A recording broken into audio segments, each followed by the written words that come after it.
Okay, good morning, sir. Yes, good morning. Yes, sir. Sir, you are onto Pet Media and Events. Sir, may we meet you, sir? Yes, my name is Comr Junior, and by the grace of God, I am the chairman of Cross River State Youth Council. Okay, sir. Sir, do you have any other portfolios attached to your name? No portfolio for me. I say portfolio doesn't really matter. Portfolio, yes, I've been a former director general of an agency here in the state, and presently I also serve in the committee for physical venue, physical mobilization.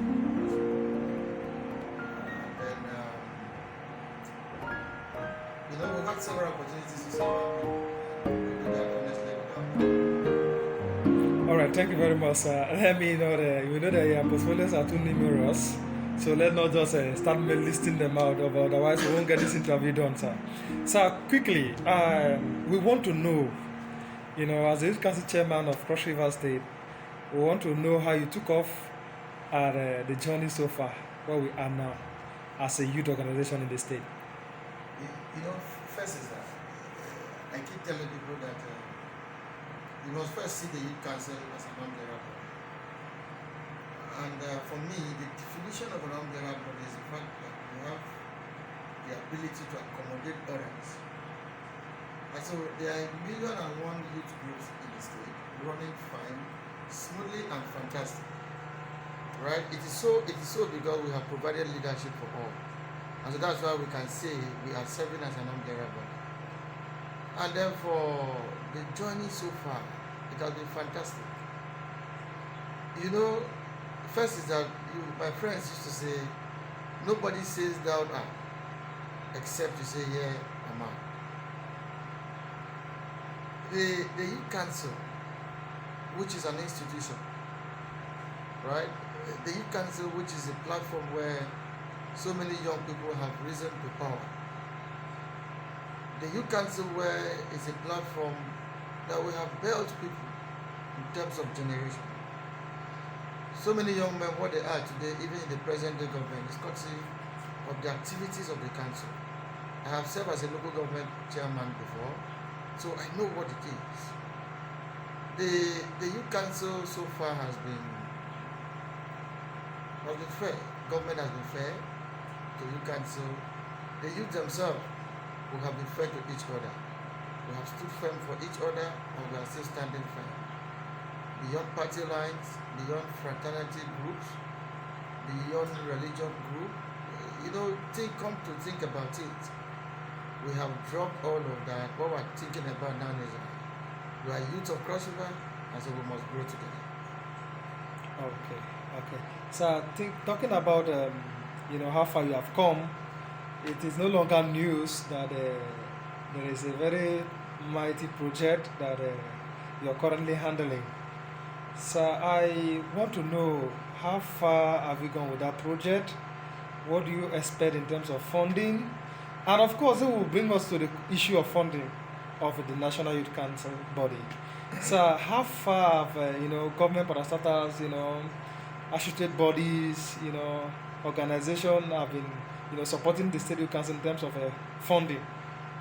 Because we expect that as a youth council body, we expect every sector to be involved in terms of supporting the council. So by now, I'm sure that you are receiving stipends from our senators, from our House of Rep members, and down to even the councillorship level. I think that they should do something, coupled with the fact that you have done a lot in terms of impacting the youth council, and especially the project of the Secretariat that you are currently handling. See, first is that I'm a realist. You must face the truth. You must look at every situation you find yourself and be sincere to yourself, so you could provide reliable solutions that are sustainable. Now, the point is that first, the youth council as an institution itself has not lived up to its responsibility. Right? I say so because as at when Chris Lega became chairman, he took the youth council to the local government level. It is at that point that I benefited. as a second generation in terms of that, in terms of that organized arrangement of youth leadership. I benefited also myself. And then we ushered in Ben Okure, and then ushered in Indio, and then today we have this leadership. Yes, every government would have put in its best in terms of developing the youth council. But I think that first, we need a secretariat of our own. We need a cross-river state youth house where nobody owns, where you're not restricted to stating your right, what you want, how you want it to be. Yes, fantastic. We got the secretariat, the hall of about 800 capacity, and an administrative block. So it is divided into two. When we came on board, we said no. If we have been privileged and the governor has given us subvention, instead of using the subvention to buy official car as it used to be, instead of using the subvention to go and rent an office, right? We said no. Instead of sharing it amongst ourselves, we said no. Right? Instead of going to a whole symposium just to retire the money, we said no. As an ESCO, we collectively agreed. But we took note that, look, this money we're going to put here, it will go even 20%. But like I said earlier, the first thing we took was a decision, a deliberate decision to invest. I said, okay, look, let's break it into two segments. Let's try the administrative block. When we finish the administrative block, we proceed to the main hall, which the main hall is a revenue generating hall.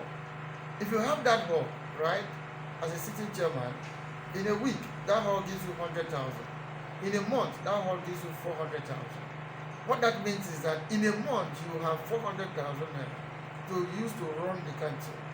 The economy has gone so bad, you have a 300,000 short coming into the youth council account.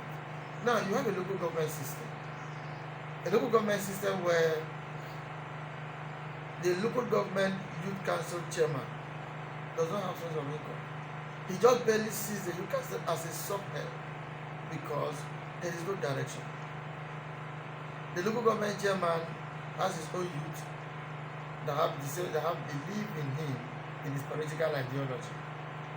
So at every opportunity they have, so it is those set of views they want to develop. Of course, they are correct.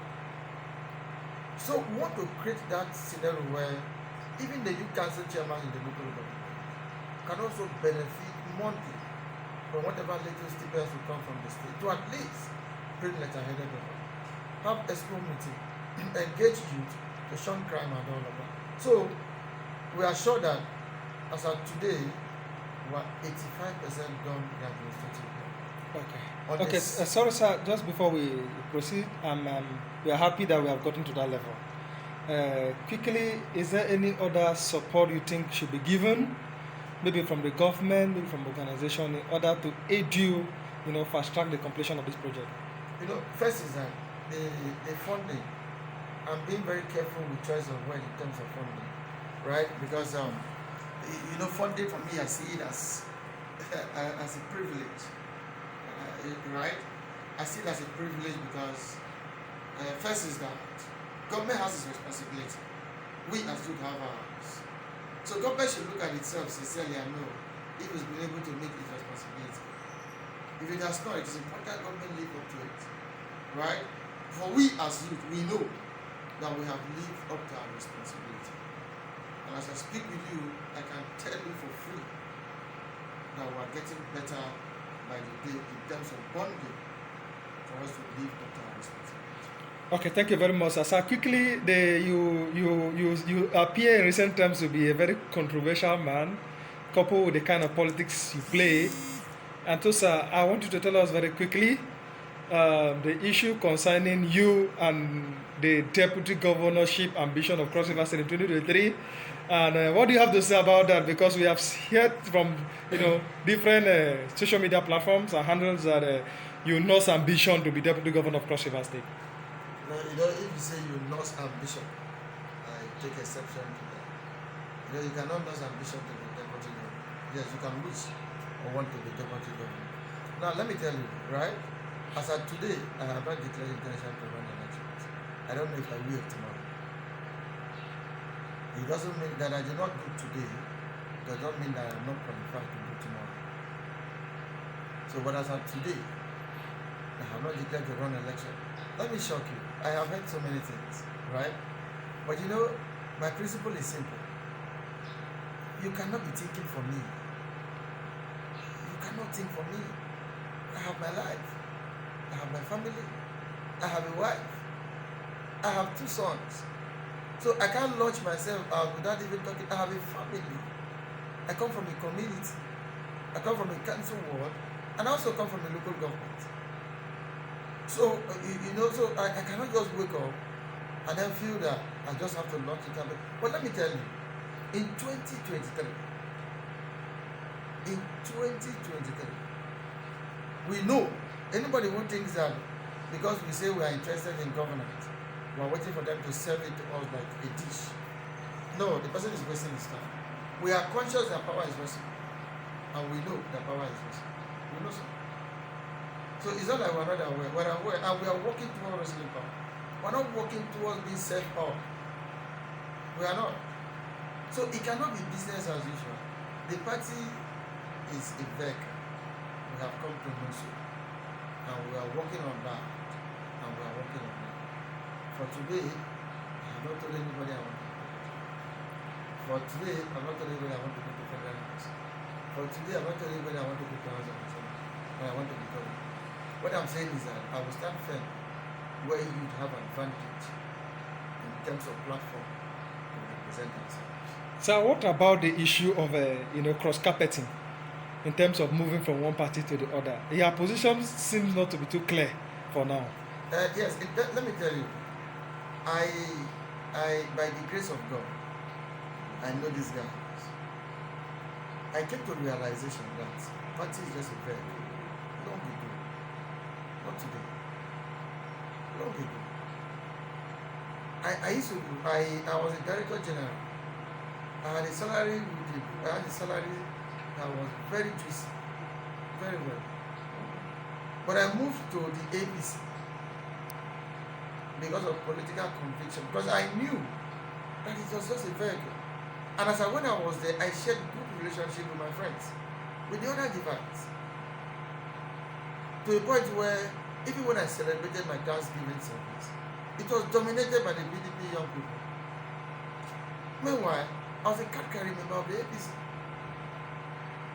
Now, in the course of that, because I still understood that it was a vehicle, I had to move from there back to the BDP. Right? And then today I am where I am.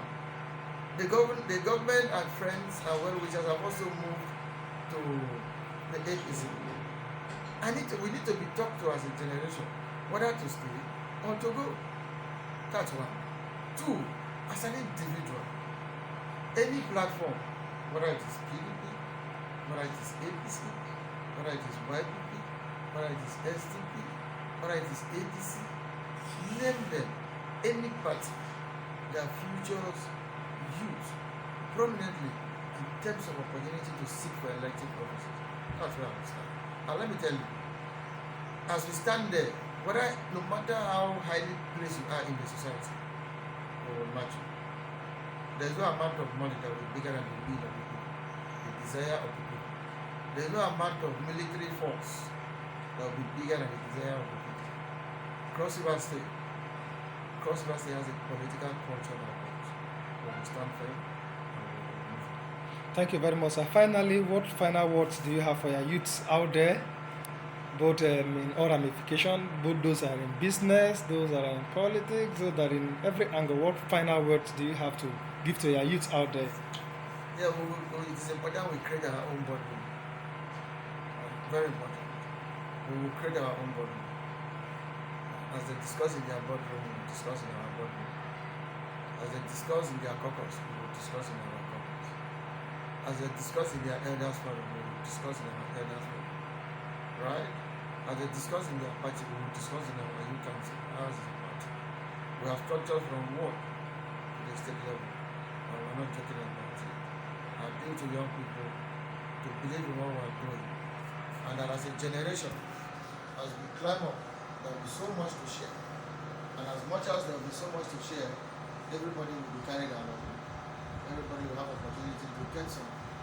So let us not trade for those who have tried to recycle themselves. Power is free. If there is nothing there, they should resign. If there is something there, they should share with people.